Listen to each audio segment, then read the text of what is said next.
গতকাল রাতে বানিয়েছিলাম এই মিষ্টি, আর সেই ভিডিওটা তোমরা আজকে দেখতে চলো পেয়েছো। ঝটপট ভিডিওটাকে সেভ করে নাও, না হলে কিন্তু বুঝতে পারবে না কি করে বানাবে। আমি এটা সুজি দিয়ে বানিয়েছি আর সাদা তেল আর ঘি দিয়ে করেছি। তো চলো এবার তোমাদেরকে সুজি তোমরা 1 প্যাকেটও দিতে পারো, আমি 2 প্যাকেট দিয়েছি কারণ আমার ছেলে মিষ্টি খেতে খুব পছন্দ করে, আমিও করি, এই জন্য তোমার চেহারাটা এত মন। যাই হোক, আমি কিন্তু একটু জল দিয়েছি। প্রথমে হালকা একটু নেড়ে নেবে সুজিটা, তারপরে হালকা জল দিয়ে দেবে। যদি তোমাদের কাছে দুধ বেশি থাকে তাহলে দুধ দেবে। আমি মাত্র 20 টাকা দুধ দিয়েছিলাম, মানে প্যাকেটের দুধ যেটা হচ্ছে লিকুইড দুধটা। আর এই যে 3 পাতা দিয়েছিলাম পাউডার দুধ দিয়ে ভালো করে নেড়ে চেড়ে ঠান্ডা করে ভালো করে আবার মাখতে হবে। আর অবশ্যই কিন্তু পরিমাণ মতো চিনি দিতে হবে, যারা যতটা মিষ্টি খাও। তারপরে যদি তোমরা মনে করো একটু বেশি করে স্বাদ করব, তারপরে এর মধ্যে একটু বেশি করে ঘি দিতে পারো।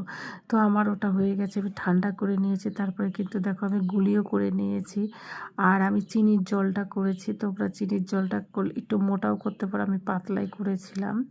দিয়ে সুন্দর করে এগুলোকে গোল গোল করে নিয়ে তারপরে তেলের মধ্যে ভেজেছিলাম। আর এর মধ্যে কিন্তু ঘি আর আদা তেল দিয়েছিলাম, আর একটু ওই যে জলের মধ্যে মিষ্টির শিরার মধ্যে একটু ঘি দিয়ে দিয়েছিলাম, যাতে একটা মানে খেতে যেন একদম টেস্টি হয়। এই কটা উপকরণ দিয়ে আমি করেছিলাম। তোমরা চাইলে এর মধ্যে ছানাও দিতে পারো, আরও সেই লাগবে খেতে।